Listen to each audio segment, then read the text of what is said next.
Every civilization that has ever existed followed the same arc, not similar arcs, the same one. And once you understand the pattern, genuinely understand it, not just recognize the words, you start seeing it everywhere.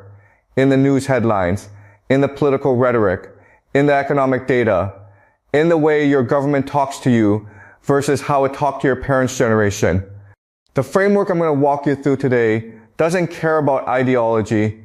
It doesn't favor any political party. It's not an argument for left or right, for democracy or authoritarianism. It's a map. And maps don't take sides. They just show you where things are and where they're heading. So let's build the map together. 3 stages: rise, decline, collapse. And then, because the map is only useful if we apply it, let's talk about what it predicts for the next decade. Start with rise. What does a society in its rising phase actually look like from the inside? The single most important characteristic is openness. Not openness in some vague philosophical sense. Openness in a very practical, structural way. If you are talented, your talent gets rewarded regardless of where you started. If you are poor, but you work hard and think clearly, the system has pathways that let you climb. If you see something wrong, you can say so, and instead of being punished, you're appreciated. Criticism in a rising society is treated like medicine, sometimes bitter, but understood to be necessary for health. Here's something that surprises people when they first encounter it. In the 1950s, both the United States and China were, in their own ways, rising societies. They had completely different political systems on paper. One was a democracy, one was a communist state. But both shared this quality of openness in their developmental phase. You could challenge leadership. Criticism was encouraged because the goal was getting better, and getting better requires knowing what's wrong. The political label mattered less than the developmental stage. A young society, hungry and ambitious, tends to be open regardless of what it calls itself. Think about a startup company. When a company is new and fighting for survival, the founder listens to everyone. The intern's idea gets taken seriously. The customer complaint gets acted on immediately. Why? Because the company isn't secure enough to ignore feedback. That insecurity is actually a form of strength. It keeps the organization honest, adaptive, responsive. That's the rise phase. And what holds it together isn't force, and it isn't manipulation. It's genuine agreement. The people at the top, the people in the middle, and the people at the bottom are all rowing in roughly the same direction because they all believe the boat is heading somewhere worth going. Call it social consent, a shared investment in a shared project. Now we hit the transition. The company gets big, the country gets powerful, success accumulates, and something shifts. The decline phase doesn't announce itself with sirens. It's subtle. The first thing you notice is that the structure starts protecting itself. The people whose job is to manage the system become more focused on keeping their positions than on improving outcomes. Rules multiply. Procedures expand. The question stops being what's the right thing to do and starts being did you follow the correct process? Bureaucracy isn't just inefficiency. It's a symptom of an institution that has shifted its primary loyalty from its mission to its own survival. And here's where the dynamic between the top and the bottom starts to change. In the rise phase, leaders persuade you, and persuasion works because it's honest. In the decline phase, they persuade you through manipulation. Not necessarily conscious, calculated deception. Sometimes it's more diffuse than that. But the information you receive starts being shaped by what the system needs you to believe rather than what's actually happening. Narratives get managed. Statistics get selectively presented. The gap between official reality and lived experience starts to widen. The goal of the decline phase isn't to make things better. It's to maintain stability, to keep the existing arrangement from disrupting. Stability sounds reasonable until you realize it's often just another word for protecting the people who benefit from things staying exactly as they are. Then there's collapse. And this is where the model contains its most important and most counterintuitive insight. People assume decline continues gradually. They look at the downward trend and project it forward in a straight line. But that's not how it works. The decline is slow. The collapse is sudden. And the reason for the sudden collapse is external shocks. Multiple crises arriving simultaneously. A perfect storm of pressures that the system was never designed to handle all at once. A drought, a financial crisis, a pandemic, a military conflict, a political scandal. Any one of these, the system might navigate. But all of them converging in a compressed period, each one undermining the capacity to respond to the others, that's what breaks things. And why is the system so unprepared for the storm? Because by the time you reach the collapse phase, the mechanism that would have prepared you has been dismantled. In a rising society, the people who point out problems are celebrated. In a collapsing society, the people who point out problems are the problem. Criticism has been redefined from medicine into poison. The whistleblower becomes the enemy.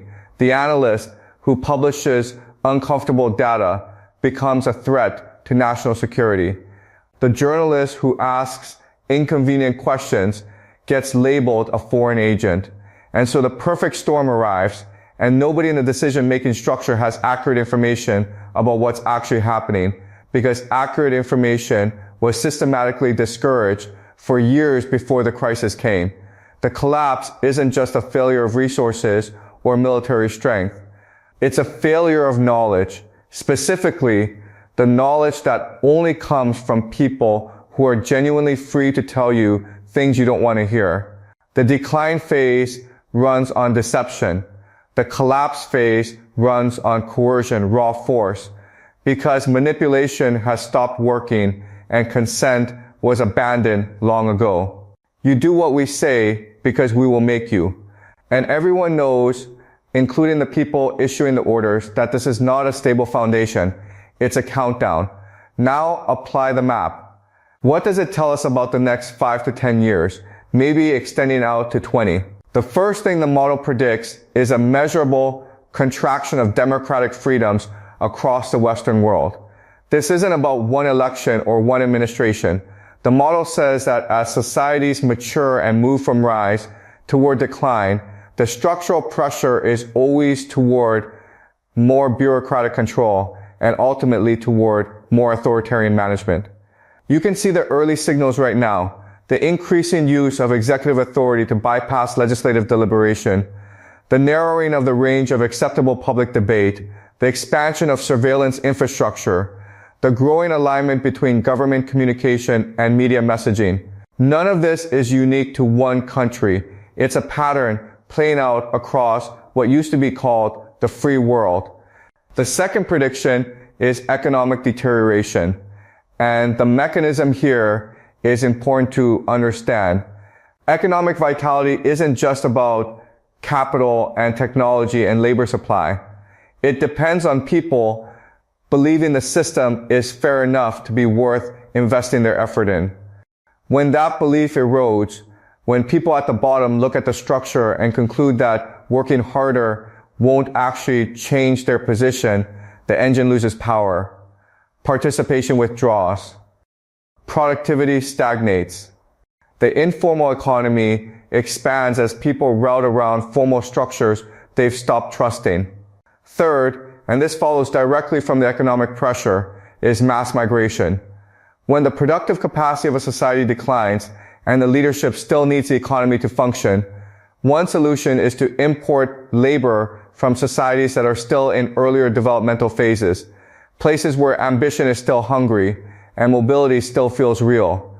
This creates its own set of tensions because the existing population interprets the arrival of replacement workers not as an economic solution, but as an indictment. The system gave up on us and went looking for someone else.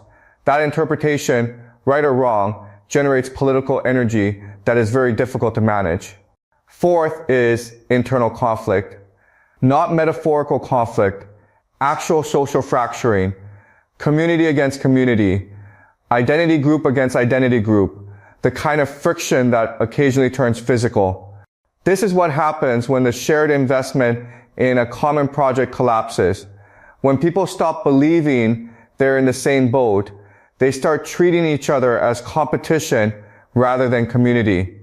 The social trust that makes complex civilization possible, the trust that lets you interact with strangers, enter into contracts, move through public spaces with a reasonable assumption of safety, that trust degrades. And degraded social trust is extraordinarily difficult to rebuild. Fifth, and the model predicts this with uncomfortable consistency across historical examples, is foreign military adventure. When internal tensions reach a certain threshold, when the population's frustration is starting to look less like grumbling and more like something that could organize itself against the existing structure, one historically reliable release valve is external conflict. A foreign enemy provides focus.